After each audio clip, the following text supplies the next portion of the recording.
Ridiculous Crime is a production of iHeartRadio. Hi, Zaron. Hey, Elizabeth Dutton. You know what's ridiculous? Oh, I'm so glad you asked. I do. It's actually human arrogance. No, I mean, for real. We always think like, oh, we're so special, but it turns out, if you really look around and you investigate animal research, you'll find that animals are just like us. For instance, did you know that it's been noted in captivity that killer whales can learn to speak bottlenose dolphin?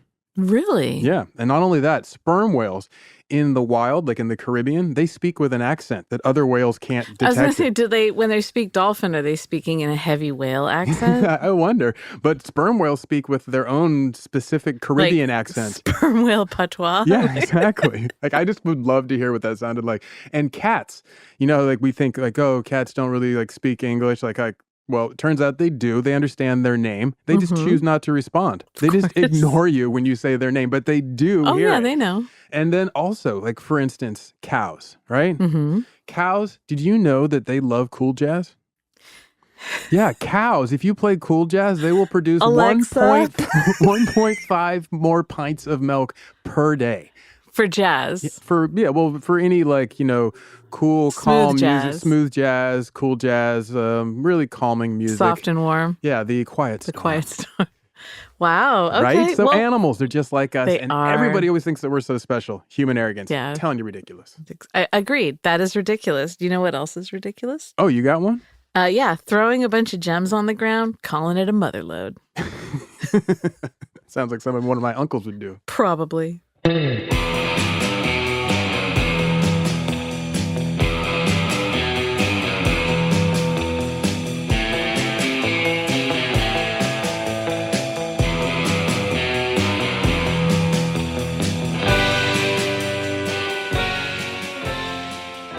This is Ridiculous Crime, a podcast about absurd and outrageous capers, heists, and cons. It's always 99% murder-free, and guess what? 100% ridiculous. Oh, you damn right. I've talked about the California gold rush in the 1850s before in my life, and also talking to you here. Mm-hmm. Shanghai Kelly. Oh, yeah. And all that. Great episode. Totally. Really Soapy went up to the Yukon, right? Yeah, and I've talked about the Yukon gold rush, 1860s, Soapy Smith. Today, I have the story of a diamond rush, sort of. I didn't know there were such a thing as diamond rushes. It's the sort of. Okay.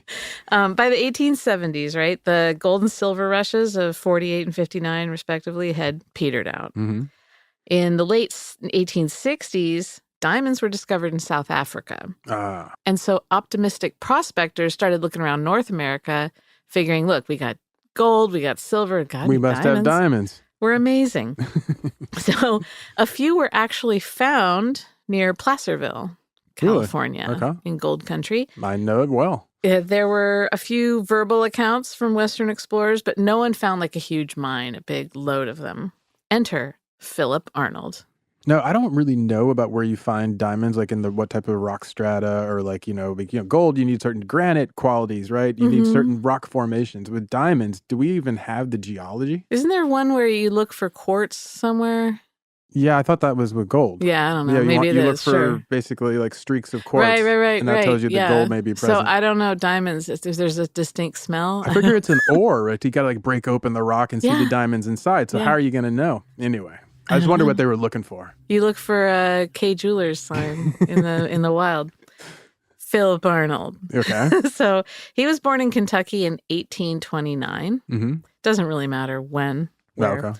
But as a young man, he dropped out of school and he wanted to apprentice as a hatter. But he found that it didn't suit him. So what did he do? He ran away. I was going to say he became a cobbler. When you take a job and it's not a good fit, you just straight up run away. You just abandon everything. You flee, arms a-flailing. So he lied about his age and enrolled in the army, and he served in the Mexican War. Okay. There. 1848 we're up to? Mm-hmm. Okay. So he was out by 48. And after that, he goes to California to work as a gold rush 49er. Wow, this guy's hitting all the big marks. Totally doesn't strike it rich. Runs away, arms flailing. So he worked on all these... My mama gave me that chain. Well, that's gold. He worked on various mining expeditions in the West for decades, right? Mm-hmm. He did go back to Kentucky in 1855 and he got married. And then he went back again in 1862 to buy some property. He went back during the war? I was going to say, suspicious timing. He's like, this property going cheap.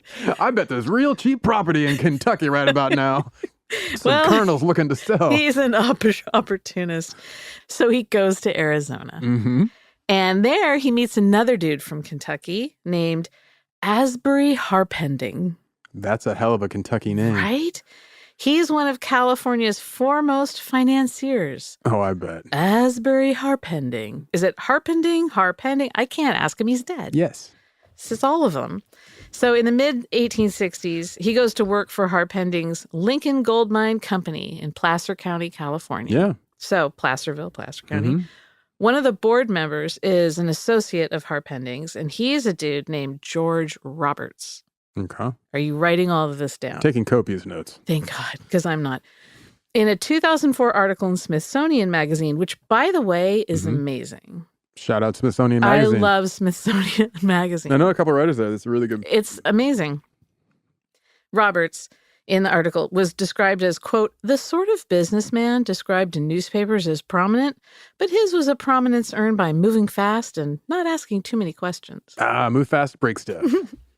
So by 1870, Arnold goes back to San Francisco. He's working at the Diamond Drill Company as an assistant bookkeeper. Okay. So he's mining adjacent, right? He's not actually out there in the field. James Cooper also worked at the Diamond Drill Company, and Arnold knew him from earlier prospecting days. So Cooper teaches Arnold about diamonds and gems. Okay. While they're so he's sitting really around. the more the prospector. Yeah, and they're just, they're working at the company together, yapping about diamonds. Now, it was allegedly Cooper who first brought up the idea of salting a piece of land with gems. Do you know what that means? I'm guessing. Yeah. So you're going to pepper them around. You're going to salt it. Sprinkle it. Sprinkle me. Cooper didn't participate in the impending hoax, but he's just like, it'd be really cool, you guys. It'd be super fun for us to do. Just get a Salt bunch the of earth. Hannibal style. So but we there's do it with gems. So there's this book called Diamonds in the Salt. Mm-hmm. And it's written by Bruce Woodard. He said that Cooper also gave Arnold a starting collection of leftover gems from the shop. So he's got gems. He's got little scrappins. He's got scrabblins from the bottom of the bin. It's like how at fried chicken places they sell popcorn chicken, which is just the stuff that fell off the regular chicken in the fryer. That's Completely. my theory. Or like in a butcher shop where the stuff that comes off the table gets turned into hot dogs. He's got the hot dogs of gems. Yeah, exactly. So he's like, I'll give you all these scrabblins. And enter John Slack, right? These names. John Slack. Okay. Cooper, Slack, and... Okay, go on. Yeah, so... One note to go back a little bit, that this dude, Arnold, he likely purchased some of the non-diamonds, which would be like rubies, sapphires, etc., from Native Americans in Arizona. Okay. So they had more than I don't know. That's just supposition on people's part. Okay. Yeah. I was wondering, do they have these emeralds down in the Southwest? I mean, I know they have quartzite and... and I don't know, what if Arkansas, there's a lot in Arkansas, There's a right? bunch, yeah. All those places where you have the caverns. Mm-hmm. John Slack. Okay, John Slack. Hit me with it. So Arnold needs help. So he brings in his cousin, John Slack. Action Slack. He was 9 years older. He's also from Kentucky, is his cousin. And he was also a minor 49er. Okay. So... It'd be cool if he was 9 years old. Not 9 years older. He brings in his 9-year-old cousin for his tiny fingers to be able to dig in the dirt. He's the idea, man. Got Crayola drawings. It's so good. The plan, how could it fail? November 1870, Arnold and John Slack. They go to George Roberts' office. The cousins are looking all weather-beaten, and they say to him, hey, George, we got something really valuable. They're like, okay. Now, it's too late in the day to go deposit whatever they have at Bank of California. So they're hoping that, hey, can you store this for us? We missed bank is closed. And it's just like a bag. Okay. Can you store this for us? Which, if anyone comes to you and says, can you hold this for me? No, the answer is no. Especially if it's dripping. Especially if it's dripping. So they're like, well, we got some rough diamonds, but we don't want to tell you where we got them. We just have a bag of rough diamonds. So, Robert says, I'll store it for you. And they said, please don't tell anybody about this. So this is their plan, get him to tell everyone. Exactly. Okay. They know that if you say don't tell anyone about this, this man's going to turn around and tell everybody. So what does he do? He turns around and he tells William Ralston, the founder of Bank of California. Oh, he goes right. Yeah. He's like, check it out, William. These dudes, these two ding-dongs came in, bag of diamonds. I'm holding on to it. We got fresh marks in town. Who else does he tell? Asbury Harpending. Oh, of course, Asbury. Yeah. So Ralston is one of the richest guys in California. Okay. And he made his fortune mostly from the silver bonanza in Nevada? Nevada's Comstock lode. Yeah. That was discovered in 1859, Sierra Nevadas. It's why Nevada's called the Silver State. Totally. Yep.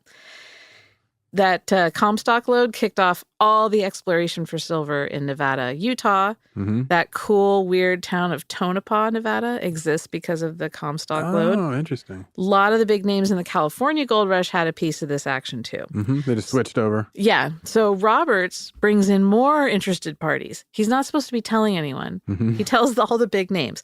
He tells William Lent and General George Dodge. Lent had been a major investor in the Comstock lode. So this group comes together and they want to buy the cousins out. So they're doing exactly what the cousins thought. Mm-hmm. We want to buy you out. They're like, no, sorry. These are our special loose diamonds. We're not going to tell you where we got them. Slack, John Slack, he says, okay, I'll make you a deal. Give me $50,000 now and then $50,000 when we come back from our next visit to the quote-unquote field. Okay. So he's acts like he's doing this side deal. I want you to, please, I'm begging you to keep in mind that $50,000 then is $1.2 million now. So he goes to them and says, give me 1.2, cool, and I'll come back to you after I've gone and checked the field and make sure there's more diamonds out there and it's worth it. And this guy is saying, yeah, because I get the inside angle, I'm planning on buying this. What's in it for him? He's thinking that if they've located a place where there's all these rough diamonds, they're going to be able to open a diamond mine. Okay. And they're thinking these guys are marks and they can basically move over on them. They don't realize what they've had. Right, and, exactly. And these guys are playing dumb, so that way, okay, yeah. I'm with you. So July 1871, the Arnold and Slack, they decide to go to London to buy more uncut gems. London? London. So Damn. Arnold's calling himself Ondo. They're taking steamships to go buy more. I love this. Yeah, they flap their wings. And then Slack uses his middle name, Bircham. Okay. So they use these aliases. They buy $20,000 worth of rough diamonds and rubies. So they come back to California. They got 60 pounds. Pounds. I like that they're measuring their gems in pounds. It legitimately, I'm imagining they put them in a crate, a chest. Mm-hmm. And so it's like a cartoon. You open it up and there's although they're rough, so it's like rocks. So they have the diamonds and the rubies, 60 pounds. They smuggle them back in. And then they show Roberts and they're like, look what we found in the field. 60 pounds. So they said, okay, we're going to go back. We're going back to the field.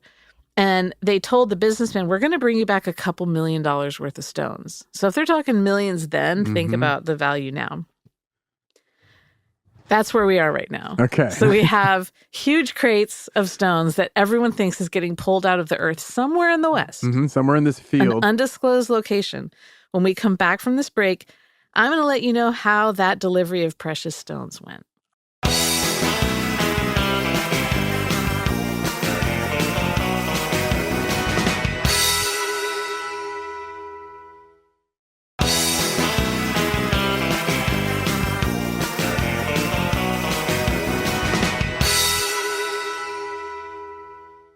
And we're back. Hey. You still have all of our pants on. Nice. I still got all my teeth. When we left off, Arnold and Slack, remember those two? Oh, John yeah. Slack. They'd promised George Roberts, a board member of Kentucky Creep Asbury Harpendings, Lincoln Gold Mining Company, Placer County, California. George Roberts, slippery businessman. No. So he says he'll be quiet about the gems, turns around, tells the president of the Bank of California, tells Asbury, Arnold and Slack. He basically goes back into the smoky, dark room and says, hey, guys, I got a live one. Well, they're all doing all sorts of other illicit deals and exploiting people. And they're like, oh, time out on this exploitation. We've got another one coming in. Arnold and Slack, they go to a remote spot in southern Wyoming. What they've decided is the field. And that's where they salt the ground. So they have they're like flower girls at a wedding, just tossing like little fabric petals all over the ground. They were wearing little pinafores and it was wild. So little bonnet hats. There's They're skipping along. WYO history, like Wyoming abbreviated, wyohistory.org, quote, Arnold and Slack had salted the mesa, which straddles the Wyoming-Colorado border about 44 miles south of Rock Springs, Wyoming territory, with low-grade diamonds and other gemstones. To this day, the mesa is officially marked on U.S. Geological Survey topographic maps as Diamond Field. I wonder if you could go out there and still find a loose rock. Maybe. I mean, if they spread them around wide enough. But yeah, so it's just, Diamond Field. That's where the diamonds are. So Arnold chose the location because it was so remote and the weather was so bad. Oh, smart. No one's going to want to go out there. No one's going to pop in, just like I was in the neighborhood. I just thought I'd check out Diamond Field. Taking a walk and with my dogs and oh my, look what we found. Dang. Kids, get a pail. So right? They still don't want anyone tracking them. So they keep the trail hidden by wrapping the horses' hooves in canvas and they wore moccasins. Damn, that's going the extra mile. They don't want anyone. I've never heard of anyone wrapping a horse's feet like that. I do it all the time. But that's just, it's I impressive. go to the store. I don't want anyone following me. That's commitment. Thank you. So back in California, Asbury Harpending, he meets him at the train station when they come back. And he said, quote, both were travel-stained and weather-beaten men and had the general appearance of having gone through much hardship and privation. Slack was sound asleep, but Arnold sat grimly erect, like a vigilant old soldier with a rifle by his side, also a bulky-looking buckskin package. So they come back and they're like, and scene, like they're in character. Totally. They're just lounging in the train. They're like, we're getting close to the station. Rumple up. Give me some dirt off your boot. Slack does 1, 2, 3, sleep, pretends. So in the package, in that bulky-looking buckskin package, large collection of diamonds. The cousins said they had originally had 2 bundles, but they lost the other one crossing a river. So it's like, you think this is a lot? We had so much more, guys. So much more, but I tripped. So way too many just to carry. I love how they're playing these guys. Oh, they're amazing. So the group of investors, they decide to get the diamonds inspected by a third party. Okay. And I think, uh-oh. They bring 10% of the gems that Arnold had given them to New York. And they head over and talk to none other than Charles Tiffany. Damn. Founder of the eponymous Tiffany. Go right to the top. Mm-hmm. The New York meeting participants also included Civil War generals George McClellan and Benjamin Butler. The coward George McClellan, that's what he's doing? He got into the emerald business? Okay. So Benjamin Butler, he's a U.S. representative from Massachusetts. He was recommended as someone who could help with issues regarding the land. He's like, I can grease those wheels. And then Horace Greeley, editor of the New York Tribune. He was there, but who knows why? Well, cronyism. He just liked to watch. Yeah. So I like to watch. Tiffany appraises the stones. Corruption, it's my kink. Tiffany appraises the stones at $150,000, which is $3.6 million today. Oh, okay. Yeah, that's a lot. Yeah, that's a fair bit. And please remember, I'm begging you, please remember, these are just 10% of a collection that had been purchased in London for $20,000. Yeah, exactly. This is incredible. It's quite the come up. So these New York jewelers that they're having, is there any way that they're in on this? No. They can't be. No, they have no idea. They're just bad at their jobs. Completely. Okay, I'm with this. And we're up to speed. Well, and they're rough, so it's not like, I can tell that these were cut somewhere, whatever. So it was later revealed because Tiffany's expertise was in cut stones, not in uncut ones. But still, if you're a farmer and you grow corn and I bring you baby corn and you're like, oh, that looks just like corn. You got to be able to parse a couple of these things. I don't know. Okay. I don't know. But you know what? Act like you know. Yeah, exactly. That's what Tiffany's up in there acting like he knows. Mull through it. So the group values the most recent bounty brought in at $1.5 million and then officially forms the San Francisco and New York Mining and Commercial Company. Mm-hmm. When in doubt, form a company. Always. December 1871, Arnold goes back to London. He was like, come on, I need some more Uncut gems, dude. He spends there between $8,000 and $35,000 on Uncut gems. We know how this is going to go, right? I'm wondering, like, there's obviously no communication between London and New York. That's what's surprising me, is that they're not, like, they're going over there making a major purchase, and they don't, none of this is filtering back across the Atlantic as even just gossip and they're amongst using the jewelers. Fake names. Well, still, though, a major purchase. I mean, like, the jewelers, you'd think that there'd be some, like, price change. Like, oh, we got a big, client. There's this whale in London constantly buying up jewels. Why don't they come to New York? Who are they? Yeah. Whatever. Good questions. And if they're Americans going to London, the Brits would know. Maybe they used fake accents. That would be amazing. Pip, you have any diamonds and such? Well, they go in there like, I am from France. Fancy a cuppa? And then people try and speak French to him, and they, okay, so they start this company. Legal paperwork's in place. They decide to take their first visit to the diamond field. I mean, it makes sense. Yeah, they got to go. You've now created this diamond field. So they hire a well-respected mining engineer named Henry Janin to come along for the ride. Hop in, Henry. Janin, total pro. Total gemologist. Yeah. He had inspected hundreds of mines, really conservative in his assessments as well. So is he like Hearst, where like the color talks to him? No, I think he's like science guy. Oh, really? Okay. Yeah. Okay. And because he'd done all these conservative assessments, so the owners would wind up getting way more than they thought out of all of these mines. Oh, damn. Okay. So it's like a good guy to come in. He's not going to overstate it. He's basically internationally known for being the final boss of mine inspections. Yes. So this is the They bring in the final boss level guy. This is good. Spring of 1872, Arnold, John Slack, Harpending, Asbury, Janin, General Dodge, and then a British acquaintance of Harpending's named Alfred Rubery. They get together in St. Louis and they head on a train to Wyoming. Now, fun fact, Asbury and Rubery, they first met in the United States during the Civil War. Both were sympathetic to the South. They outfitted a schooner in San Francisco Harbor to plunder ships for the cause of Confederacy.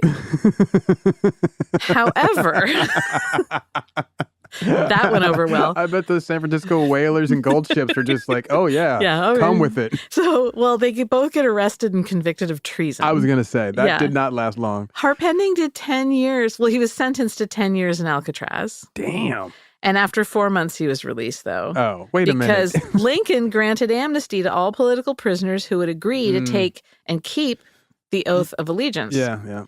So Rubery was also sentenced to 10 years, also pardoned. So he gets by on the whole malice towards none. So right. Here we have, this is who we're dealing with here. Yeah. Anyway, Arnold and Slack, they're about to head this group up to the spot where they say that they've just been picking gems willy-nilly. They purposefully take the group on this super roundabout path to the field, trying to confuse them about the exact location.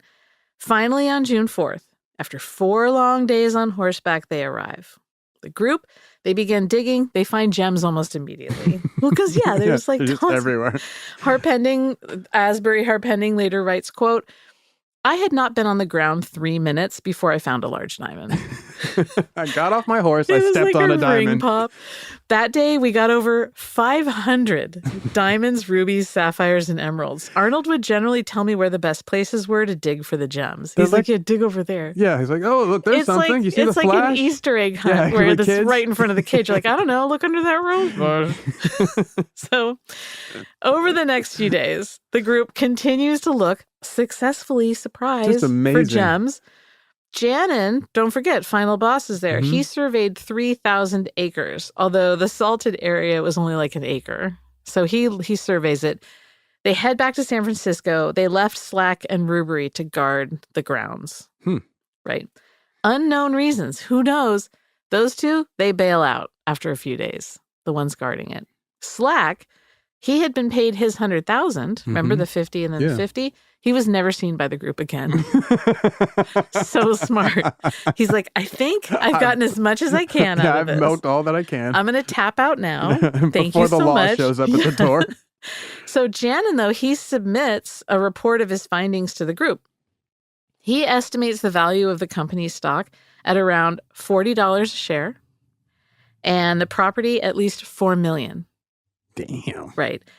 So as part of his deal, Janin, who just assessed the value of the stock, he purchases 1,000 shares at $10 each. He's saying that the shares are 40, but they're going to let him buy 1,000 at 10. Yeah, so this is his like payback from the group. It's like he gets in on the ground floor. And then he sells them. He later sells them. He gets around $30,000 and becomes the only non-swindler to profit from this scam. Oh, I'm glad the honest man made an honest profit.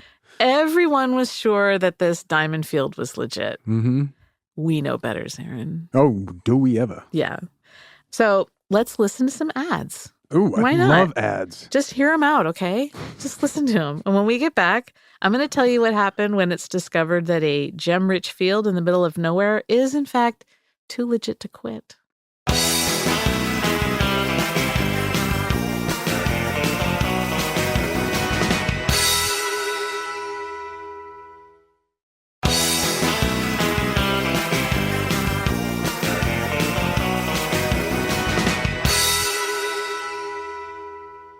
Well, hello. Hey, I'm back. Hey, where was I?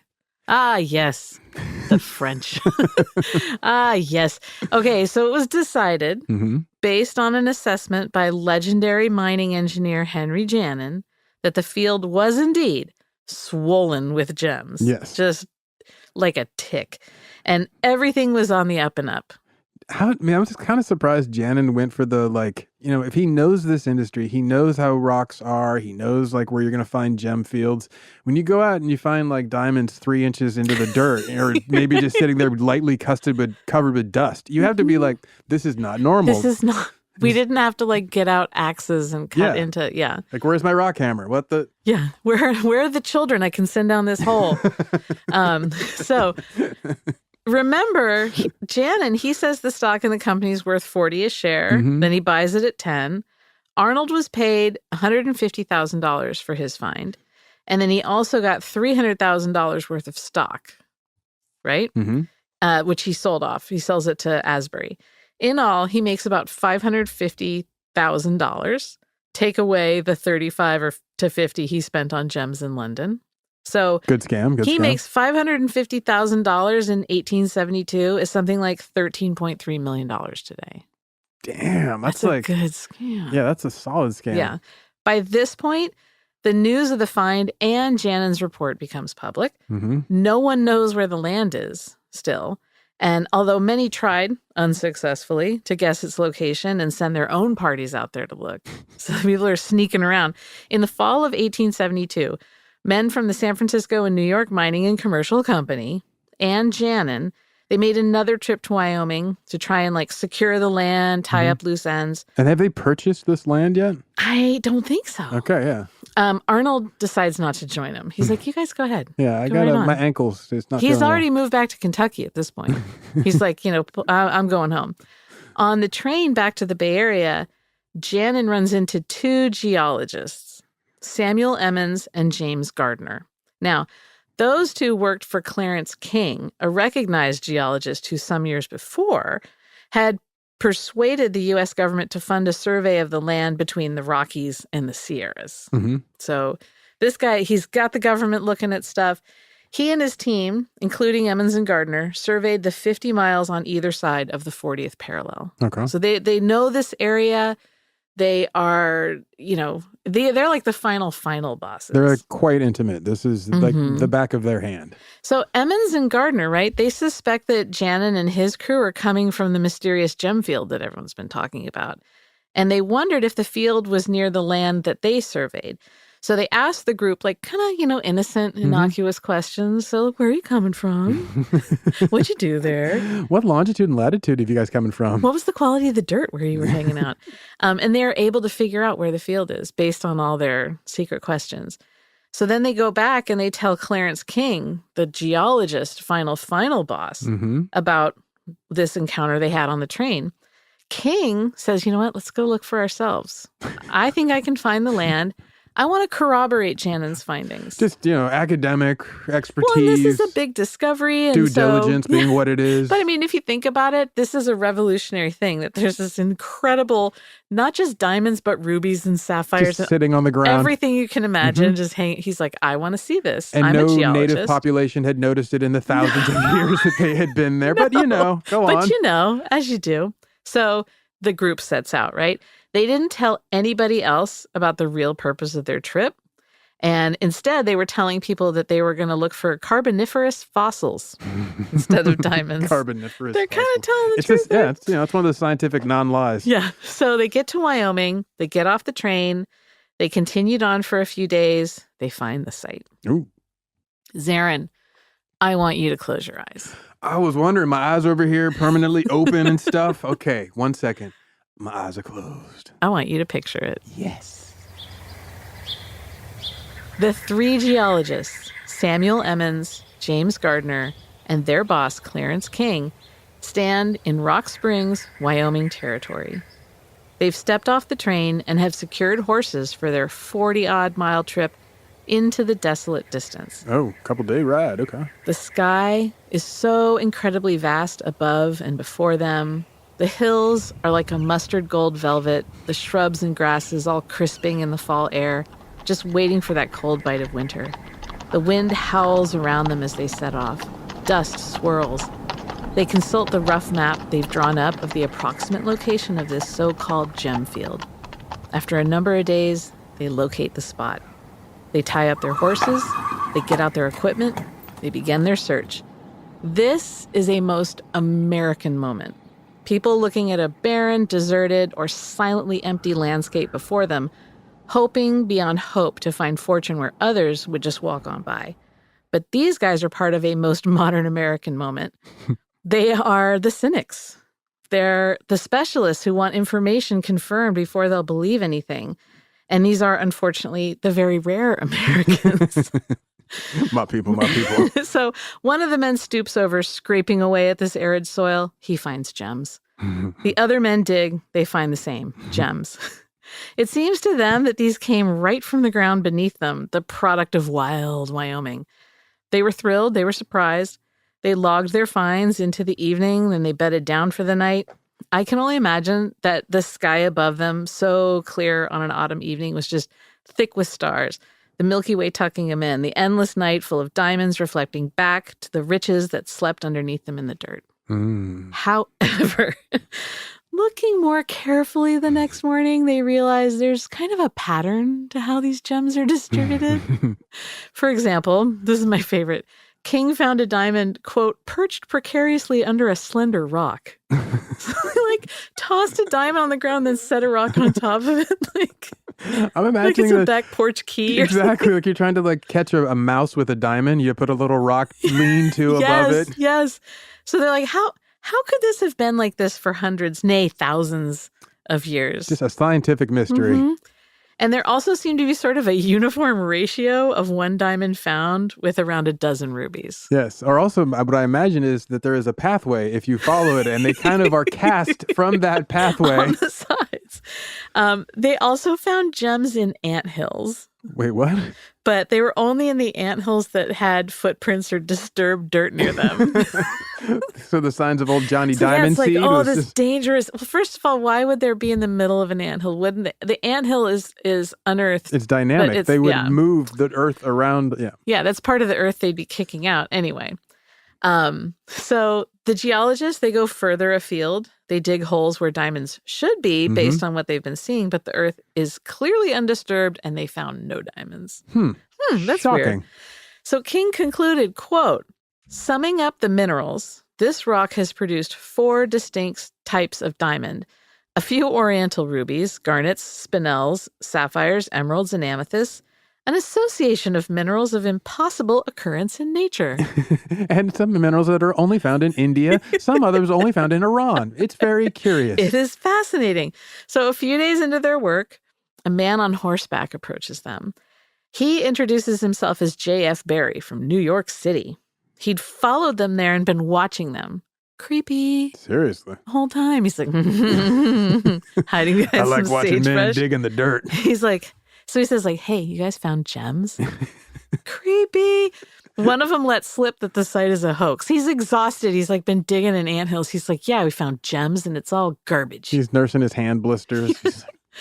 But then they're like, they get worried that the news is going to blow the whole thing wide open and put their colleagues at risk.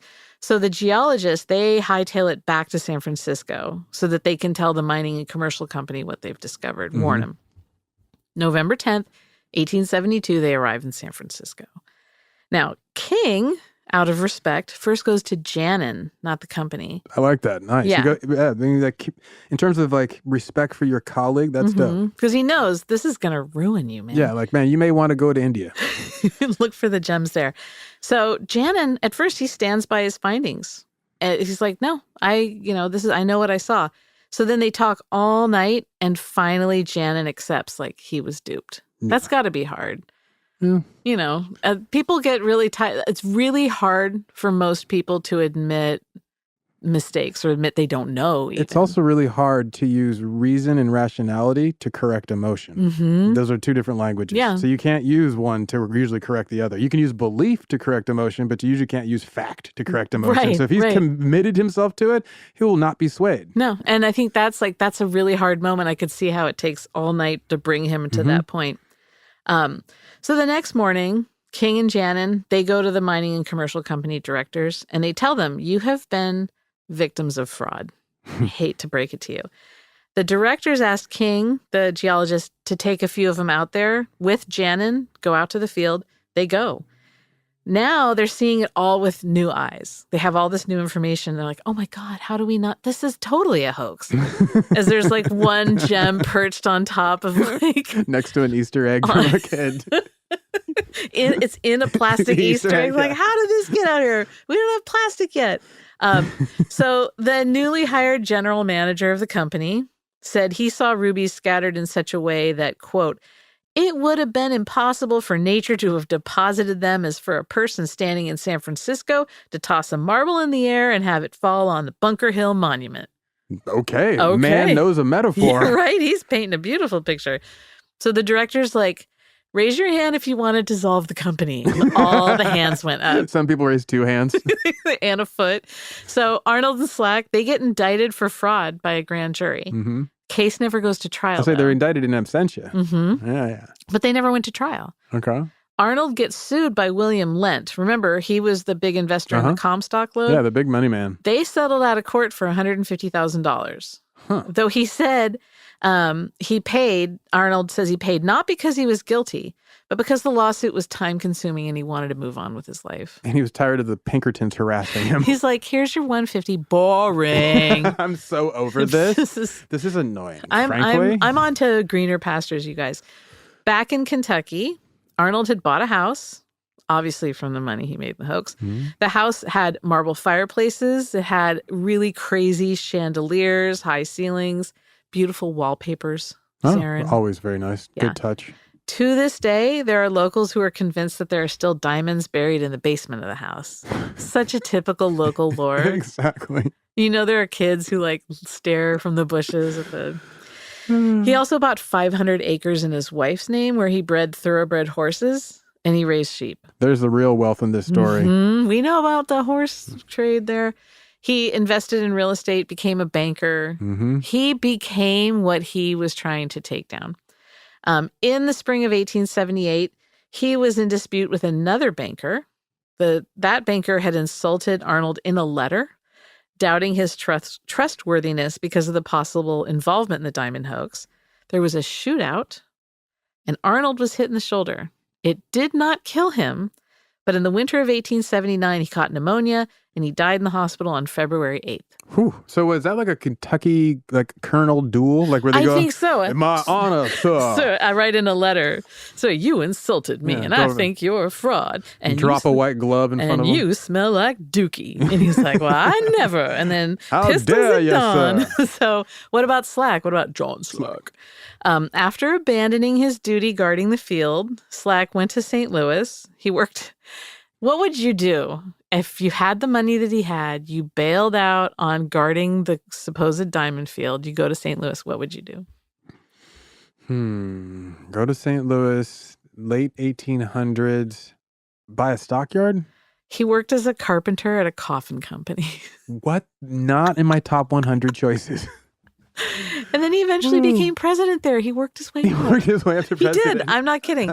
Then he goes to New Mexico, and the job he had in New Mexico was adjacent. He became an undertaker. Oh, he didn't get into the topaz business? No, he became an undertaker. He died in 1896 at the age of 76. So look at him. Arnold pretty much pulled it off. Slack would have too, but he cut and ran and wound up doing a lot of death work. But he still had a little bit. Zaron, what is your ridiculous takeaway here?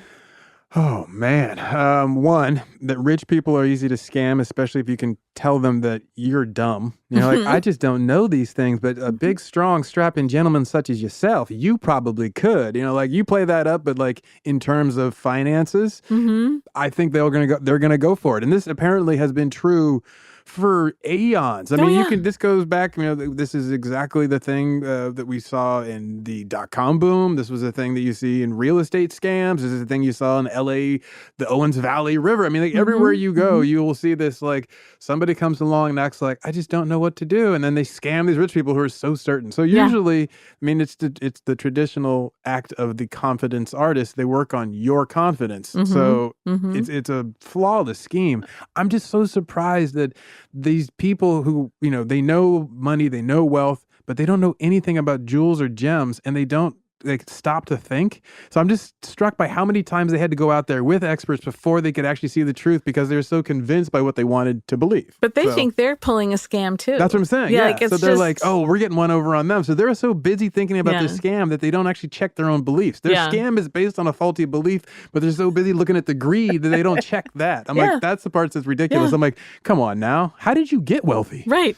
Well, I said it earlier about that being the most American moment. You know, when Americans are at their best, at their most sort of Whitman-esque, they see possibility everywhere. Yeah. They're expansive in thought. They're curious, adventurous. Innovative, inventive, Yeah, they don't get sidetracked by the like base animal tribalism of wanting to just be with people that look and think and sound and believe like they do, right? Or do things in the old way, Yeah, they're open, they're eager. Life is vast, it's exciting, it's full of possibility. That's the America, that's the dream America. The sort of, that's America the fiction. We can be proud of, yes. That's the fiction. So in this story, we have like the sad underbelly of that moment. That's the one driven by greed. I like Arnold and Slack, right? So they use the bigwigs' greed against them.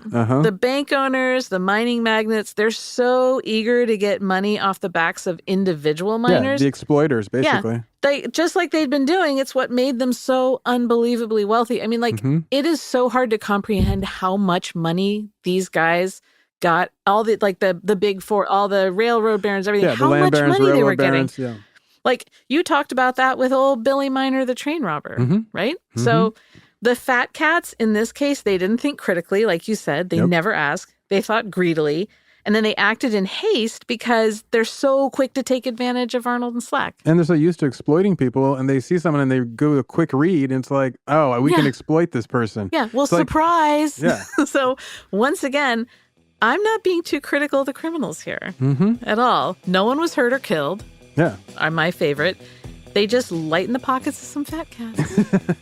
And then the cool scientists crack the case. That's what I love. How great is that? I love that they got out there and actually like, oh, hey, let's just go walk this and see what we find. Yeah. And I think those are like the true winners here. Yeah, exactly. Even if they walked away with no money, they won. They beat everything. That's it. That's all I have. That's a good one. Thank you. You can find us online at Ridiculous Crime on both Twitter and Instagram. Got a tip for us about a ridiculous crime you want to hear about? Email us, ridiculouscrime@gmail.com. That's it. Tune in next time.